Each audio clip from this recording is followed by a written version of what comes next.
It is no doubt, Nigeria is a great nation with diverse cultural heritage.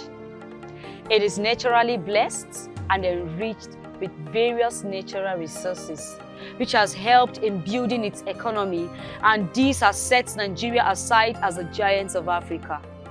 But with a growing population of about 53.3 unemployed youths in the country, roaming the streets who do not even know what fate has in store for them, taking all sorts of harmful and illicit substances becomes their resort as they take solace in abusing drug. The menace of drug abuse has eaten deep and affected every nook and cranny of Nigeria. Therefore, no city in Nigeria is free from drug abusers.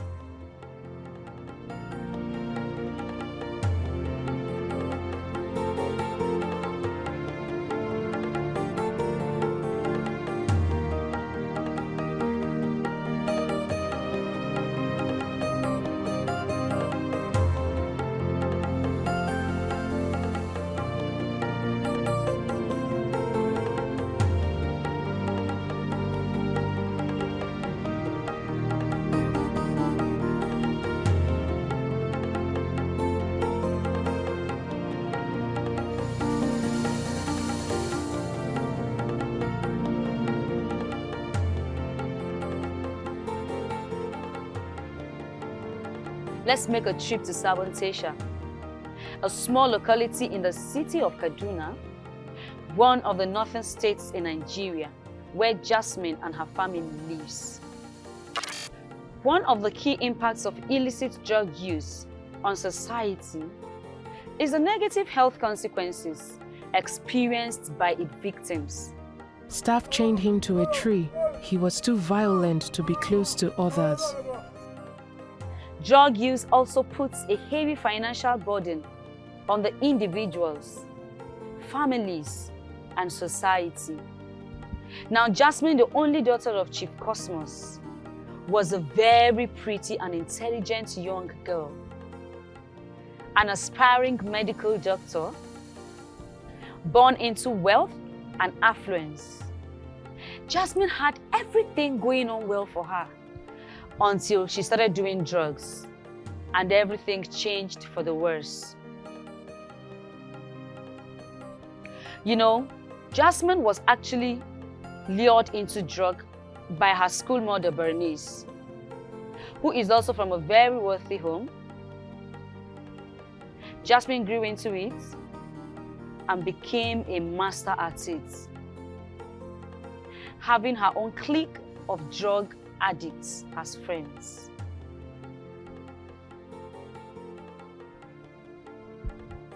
Now, firstly, Jasmine's grades in school started dropping.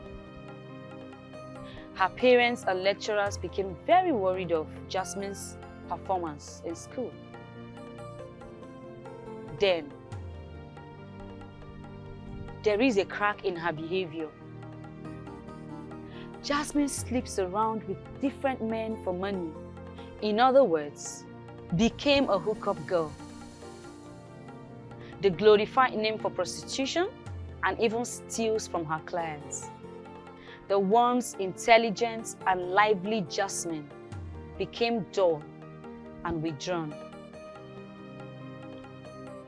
Everyone noticed the changes in her, and it then became a reality of her drug addiction. Jasmine would drench herself in alcohol and smoking cigarettes, cocaine, tramadol. She was expelled from school, labeled as a bad influence and a threat to her fellow students. Her parents disowned her, whilst her friends bullied her with their hurtful words.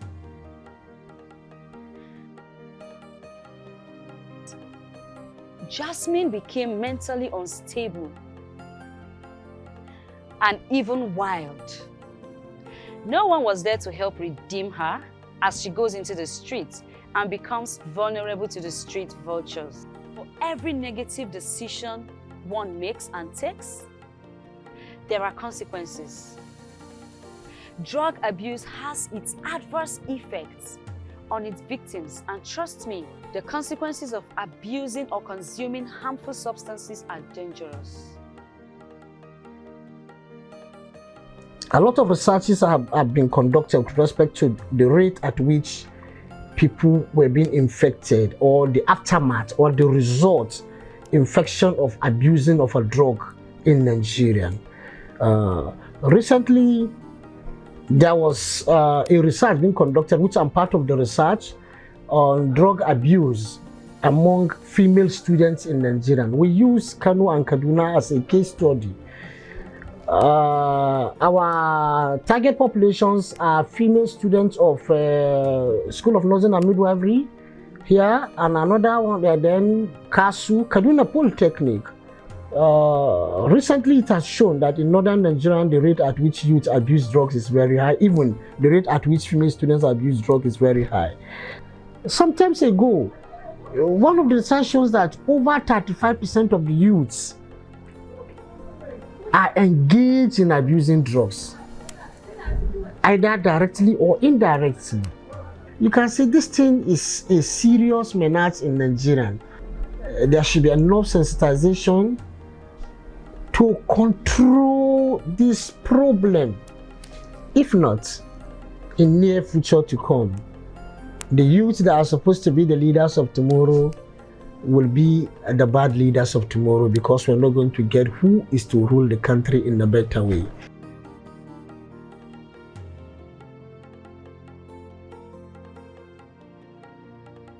It has negative effects on the educational or on the performance of students, that is education wise. I had the course of getting a student that started a class, which is a very good student. But as I speak with you now, he's already running mad. Remember the last time he was even writing exams when something started, he was just pulling his shirt and water. He has to be arrested. They took him to psychiatric. He deferred that session, that semester. Later he came back again, but something still persists because he's taking this drug. It will affect your sense of reasoning. It will make you to look wayward in the society. It also makes you to look isolated. You always live in isolation. So these are the things we tell them. It doesn't do them good. It does harm to them than doing good to them. So please, and my final submission and advice, I would have loved that this thing should not be restricted to the interview carried alone. Please go out there, tell the world, let them get informed, let them know the negative effect of drug abuse. My advice here is that there should be proper sensitization, most especially to the youth of the country, with respect to the negative effects of drug abuse in Nigeria. I want to shed light or tell you more about my experiences with patients or individuals with drug abuse. Most of the times, these individuals do not actually know they are abusing these drugs. They have the feeling that it is what keeps them alive, either behaviorally, mentally, or otherwise. Now, these individuals that are said to be abusing these drugs don't want to have any direct contact with doctors or family members or relatives. What they want to do is to have their own time, their own freedom, and as well always have access to these drugs. Some of these effects to these individuals that have this drug abuse are basically mental behaviors or disorders. Some go into schizophrenia, some have anxiety disorders, some have what looks like traumatic mental disorders. And each time they present with these conditions, if you're not careful, you may see them as if they actually have what you call psychosis. However, some could proceed or progress into what you call a full-blown psychosis. So these individuals that are having this problem with drug abuse, they are basic problems. Start with self problems, family problems, and societal problems. What do I mean by self problems? Some may remain unkempt. Some may have obsessive behaviors that they see themselves as being unique among their colleagues or friends. And this time around, they even go, some may actually have the withdrawal syndromes from these behaviors if they don't have access to these drugs. This progresses to sometimes abuse, bodily abuse to themselves or family members, then progresses to societal abuse or environmental factors, environmental influences, where they start to influence their peer groups as well. Before you know it, the world at large may be affected or influenced by such individuals. So this drug abuse disorders or behavior is what society, the government as a whole should take into consideration and make sure that they work on to help salvage the problems or conditions attached to them.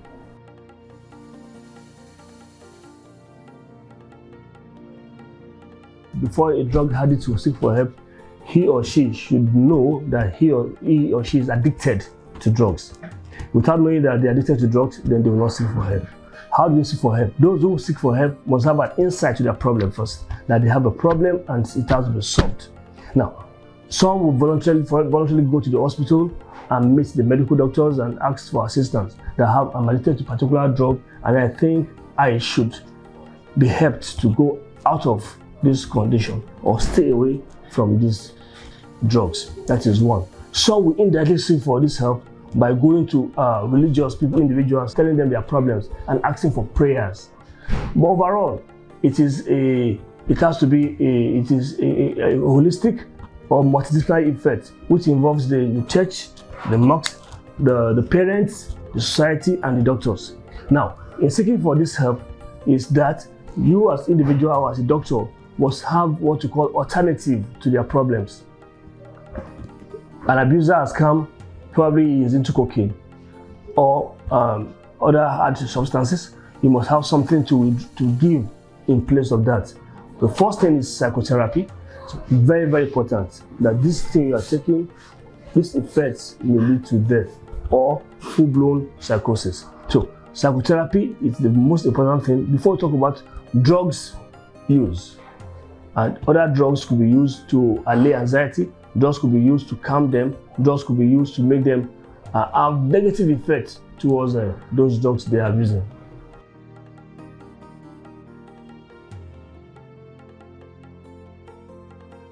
Now, as a doctor, it is saddening that most individuals have lost their lives to this drug abuse. Some are on the streets now, behaving abnormal due to drug abuse. Children that have future have ruined their future because of activities of this drug abuse.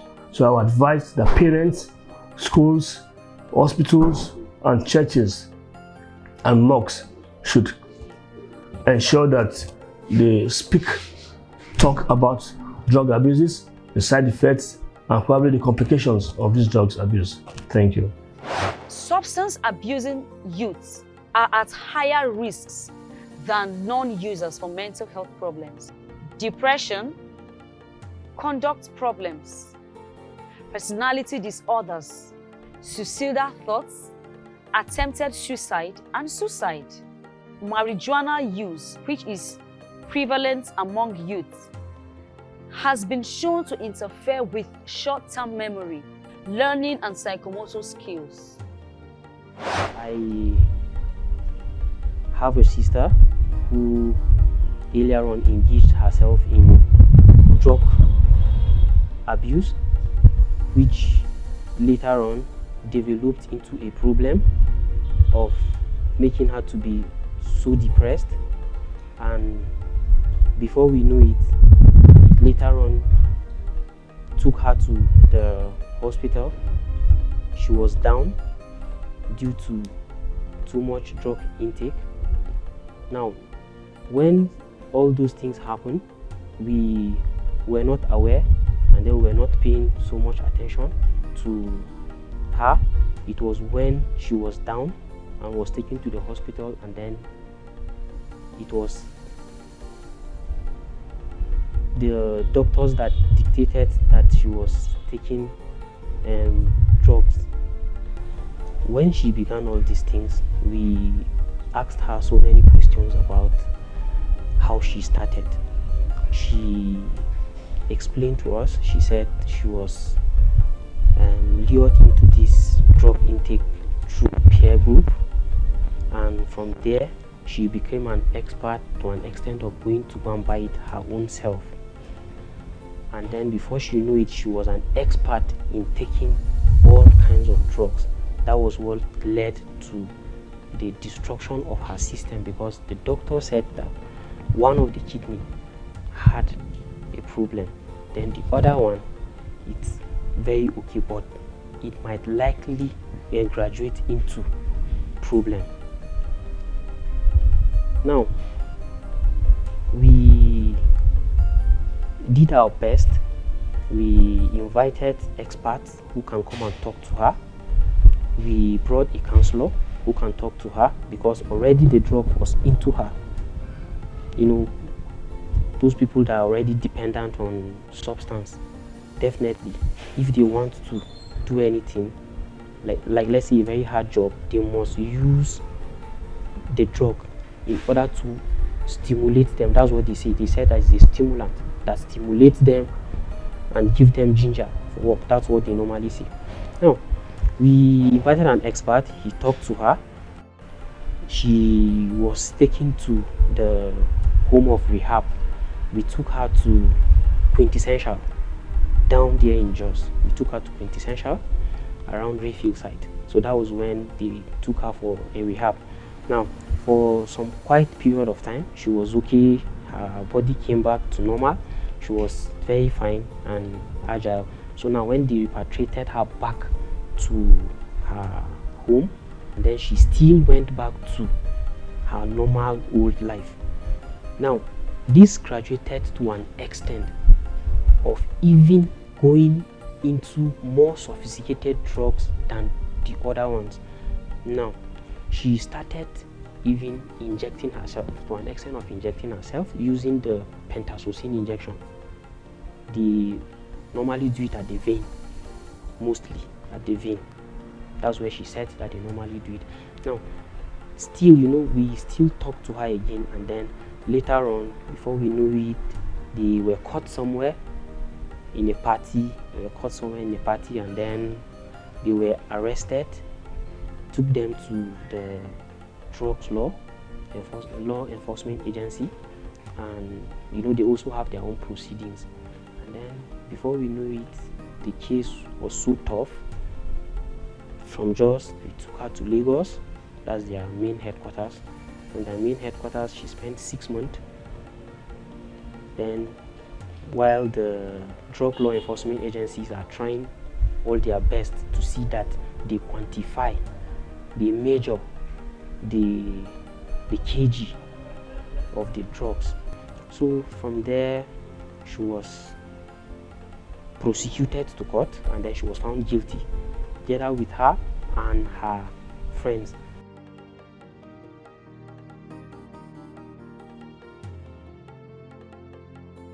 Make the right choices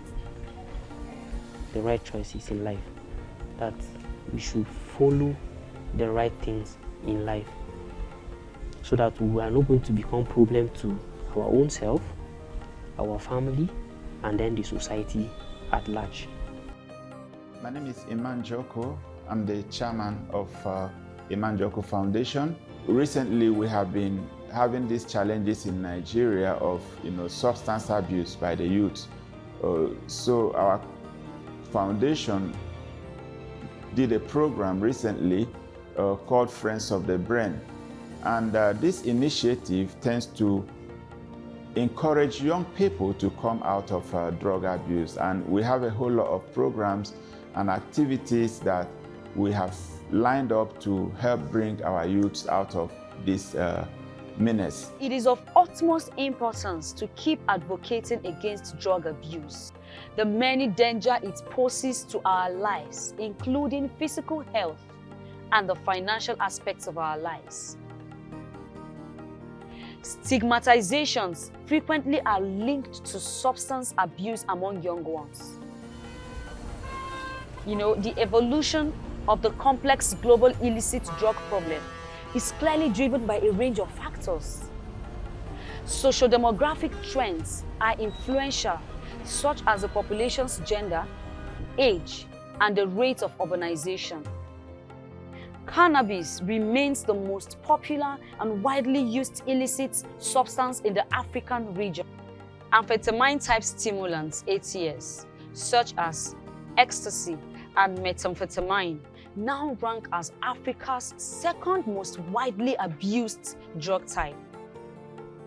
The number of widely abused illicit drugs by young ones on daily basis in Nigeria cannot be overemphasized. Drugs such as cannabis, cocaine, codeine, mkpụrụ mmiri, tramadol, cigarettes, SK, weeds, alcohol, diazepam, chlorpromazine, and different inhalants, while injecting drugs carries a high risk of infection with blood-borne viruses such as HIV, hepatitis B, and hepatitis C. And the sharing of contaminated needles and syringe is an easy mode of transmission for those viruses. So, in most cases, victims of substance abuse suffer shame, discrimination, and all sorts of degrading attitudes from family, friends, and even colleagues. They are being treated poorly, disgracing them and disapproving them publicly. Now, stigmatization does not help in any way to redeem back a lost drug addict. It rather intensifies their weaknesses, which is very detrimental to their mental health. It could throw them into depression and conceiving the thoughts of suicide. The stigmatization was heavy on Jasmine, who eventually became mad, and that was the end of Jasmine, a potential medical doctor.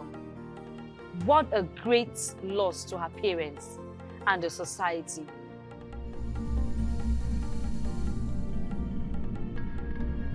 I am Umar Mustafa Yahuza.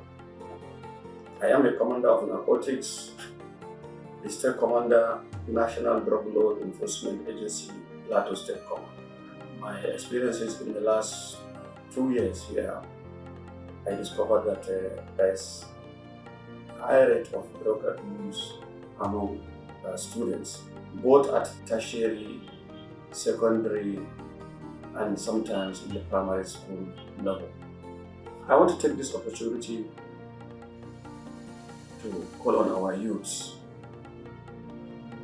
to please listen to the words of their parents. That's number one. Because charity begins at home. There's a popular saying that hear your mama, hear your papa, life.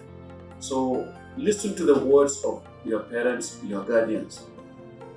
Secondly, looking at this issue of drug abuse from either religious, cultural, societal, economical, political, there is no gain in it.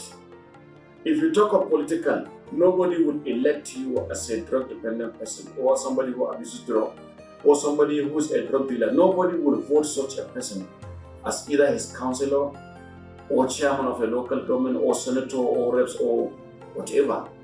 So that is a political implication of it. Let's say you're aspiring as a youth to become a leader and you are into drug activities. The chances are that you will make it. From the economic point of view, we have cases of children who steal their parents' money just to spend the money in buying drugs, because these drugs, they are exorbitant, they are costly. So in that way, a drug abuse person cannot save money. He cannot invest money, and nobody could invest in him, because he can lavish anything, he can spend anything just to buy drugs and get high. Culturally in Africa, we don't have that culture of drug abuse in our cultures, if you look at it. Socially, there's stigma. Some societies, even though the agency is working hard to tell people, to enlighten people that there should be no stigma, that drug-dependent persons, they have hope, they can be cured, they are people like us, and we can easily bring them back, cure them and bring them back to our society. But to avoid that stigma, a youth should look at all these implications.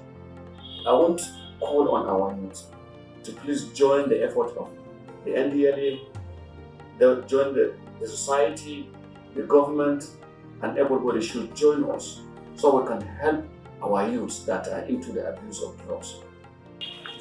You can see our 6 vehicles here. They were all seized from drug dealers. This vehicle again alone, we got almost 400 kilograms of marijuana in this vehicle. And the person has been arrested, has been charged to court, and he is currently being prosecuted. And these vehicles, we have applied to the Federal High Court, Jos, have given us an interim for future order. By the time investigation will confirm and reveal, and the court found him guilty, will apply to the court for final forfeiture order, so that they will be forfeited to the federal government of the Federal Republic of Nigeria. These are some of the vehicles.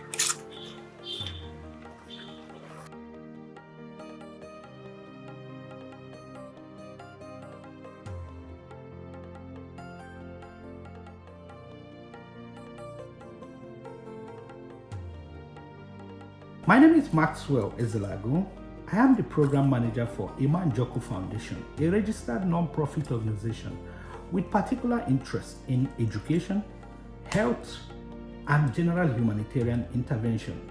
Under health, we are concerned about mental health and issues of substance abuse and substance use disorder. Our key role is on advocacy, and we are actually targeting young persons between the ages of 14 and 35, with the key message to those that have not yet started abusing substance not to venture into it, and those that have actually started abusing substance to please come out of it, because there is simply no profit in substance abuse.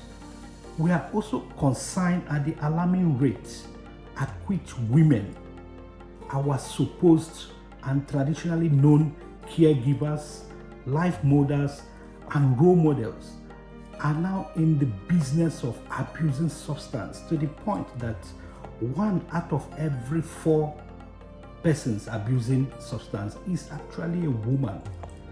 It is also sad to note that women, far much more than men, now inject opioids and tranquilizers. Nigeria has sadly also moved from being a mere transit country for drug traffickers to a major producer and consumer of illicit substance. It is also painful to note that a recent NDLEA report having that over 14.3 million Nigerians are actually drug abusers, and they fall within the age bracket of 15 and 64. Beyond the physiological and psychological impact of substance abuse, let us focus a bit on the health implication. Do you know that there is a strong linkage between opioid use disorder and health issues such as preterm births, neonatal abstinence syndrome, and even maternal deaths? Also, it must also be noted that the prevalence of HIV is 7 times higher in women than men that actually inject substance. This is something to be bothered about.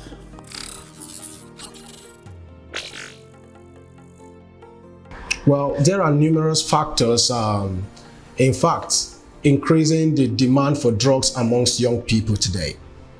And part of those factors is just the drive of what we call the peer influence. And also, there are also emotional factors. The emotional factors we're talking about is that some young people actually have what we call low self-esteem.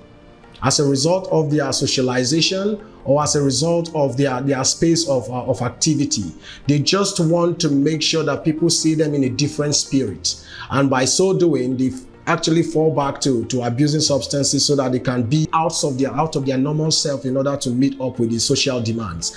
And other factors is stigmatization. Sometimes we have a lot of reasons some people are stigmatized. Like, for instance, those living with some of the viruses like HIV and AIDS, when they suffer a kind of discrimination and stigmatization from family and friends, they tend to find solace with drug abuse. And largely, some of them, they actually try to see that they are on top of their games in engaging their opposite sex. And in so doing, some will have to abuse drugs. For instance, the guys, some of them abuse drugs in order to access or maybe to approach women. So, and when they do that, it becomes an addiction because they can't do that with their normal eyes. And you know, when you take a bite of drug, you are not sure the escape route is that easy.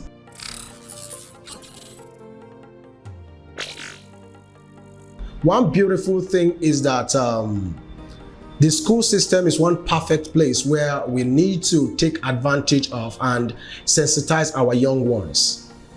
As we know, despite that schools are a place of learning, it's also a place of, massive socialization. Young people who are locked in their own embrace of their family lifestyle, when they get to school, they put up another lifestyle. So, and that is actually where they get recruited into the drug abuse system.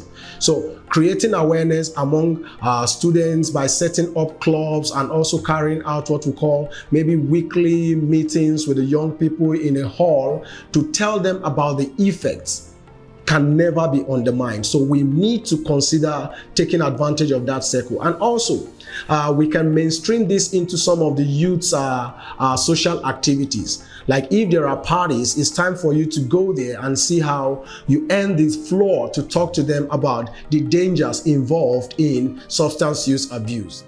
Like Jasmine, lots of Nigerian youths are suffering as substance abuse victims. They are so vulnerable. Some as a result of the massive and increased rate of unemployment in the country. Some could be bad company. Some even sees it as a lifestyle. When you take a trip down to any psychiatric hospital, it will expose you to many mentally deranged persons who were victims of harmful substance abuse. This menace has indeed eaten deep into our society.